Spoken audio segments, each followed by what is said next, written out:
Carolyn.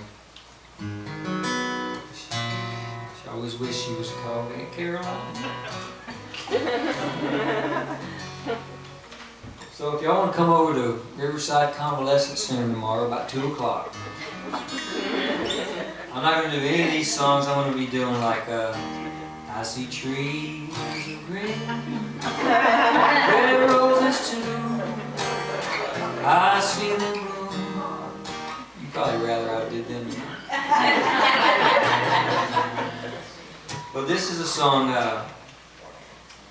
you know, if I was a really good entrepreneur, I would have like a stack of CDs this high for y'all to buy, but I have 4.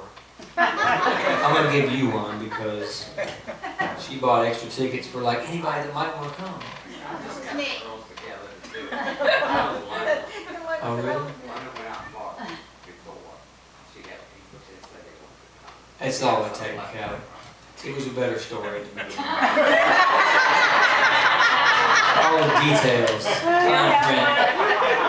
I'll give you one. You do with it what you want. But, so I'm just whoever comes up. But I want to thank Jim for having me. And her lovely wife is back here. She's got surgery on her shoulder, and she's got this contraption that she's having to stay away from everybody because you might bump it. And but anyway, she's getting better. And thank you for having me. Happy birthday to you, Jim. And happy birthday to you. Thank you, sir. 11th, where's the 10th? All right, cool. Makes you older than me. Yeah, I didn't More have than a my day, brother. And so, a good bit of your proceeds tonight are going to help the Smithfield Music Foundation, and they're doing great things. I could have benefited from you guys as a young child, I'm sure. But there's a bucket over there. If you have some extra money you want to throw in there, feel free to do that. So this last song, requested by Aunt Carolyn over here, this is kind of based on a true story. You know, I had the big hit song, and then you know, many good things about having a #1 song, and luckily they kind of draw out over a period of time because you write it, and then it gets recorded, and then, you know, there's a little bit of a buzz. Hey, so-and-so did your song, and oh, I heard it's going to be the, you know, everybody wants the single, the song on the radio, because that's really how you make the money. I heard it's going to be the first single. Well, the first single comes out, it's not yours. Tag on. And the first single goes like #1 4 weeks in a row, so that's a good sign. And then your song comes out second, so you're all excited, watching it climb the charts. You call the radio chart people every week. What do we do this week? What do we do? You swear you're not going to call the next week. And you're just going to let it build up for a while, but you do. You just can't help it. So it goes to #1, then you get to go, what happens next? It goes to #1, and then you're a #1 hit songwriter. Then, you know, it takes 9 months for the money to come, just like a wee baby. And the money starts coming in, and then they have like an award show after that for like Songwriters Award Show. And you get an award, they call your name. You go up, you take your award. And then money keeps coming for a little while, and the money starts to go, you know, the checks get little. You know, the checks are like, now it's like, you know, they won't send you a check if it's not more than like a certain amount. They wait, which is smart. You know, 39 whatever cents to send a check, no point in sending an 8-cent check. Not quite that bad. But then, at some point, maybe somebody will come up to you and they'll go, oh God, I love that song, you wrote that song, are you kidding me? And that just means the world to you. And such a thing happened sort of. One day, we're out on, there's a lake there called Percy Creek Lake, and a bunch of us songwriter friends, we go out on this houseboat. Everybody's got little boats, except me. I just have lots of friends with boats. And so we're out on this houseboat, guitar's going around. My buddy goes, here Tim, play She's Sure Taking It Well. So as I start to play it, I hear this girl go, yeah, like he really wrote that. I didn't know this girl yet. She was with a friend. I'm like,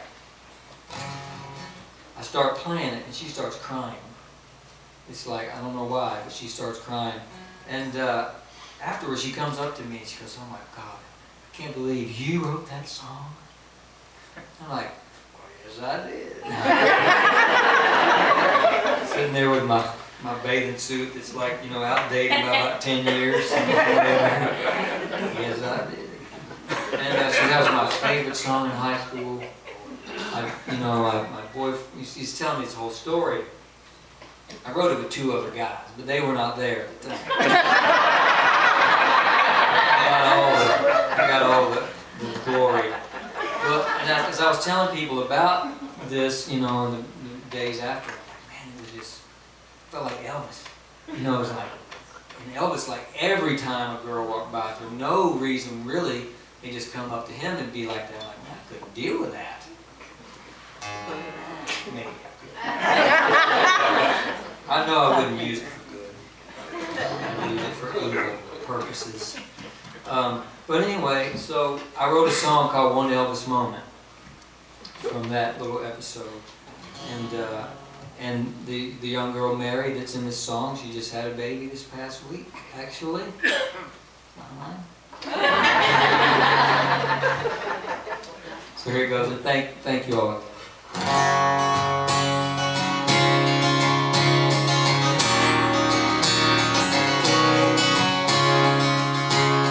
Out on the houseboat, 1/4 of July, half a dozen choice hotties and a few of us guys. We got out the guitars like we do in this town and played hit after hit as we passed it around. Well, when it was my turn, I said, "What the hell, I'll do my biggest hit. She's sure taking it well."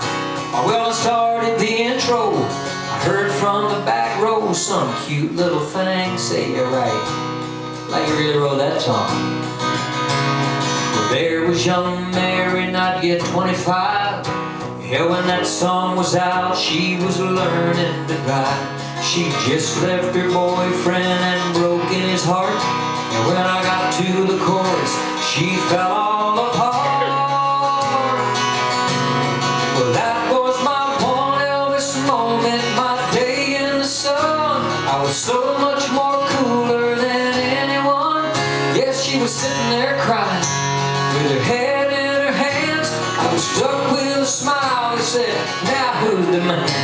Well, if I could relive this one day of my life, it'd be that one Elvis moment of mine.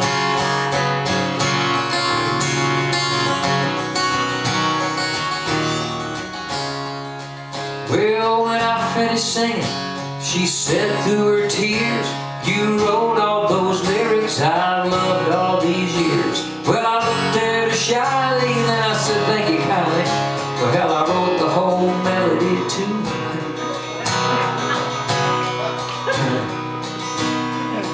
Well, a little while later, I thought I should date her. So I said maybe we could do dinner sometime. She said, "That's real sweet, but I'm just 23. And hey dude, ain't you like 45? Yes, you only get one Elvis moment, one day in the sun, when you're so much more cooler than anyone." Yeah, but she was sitting there crying with her head in her hands.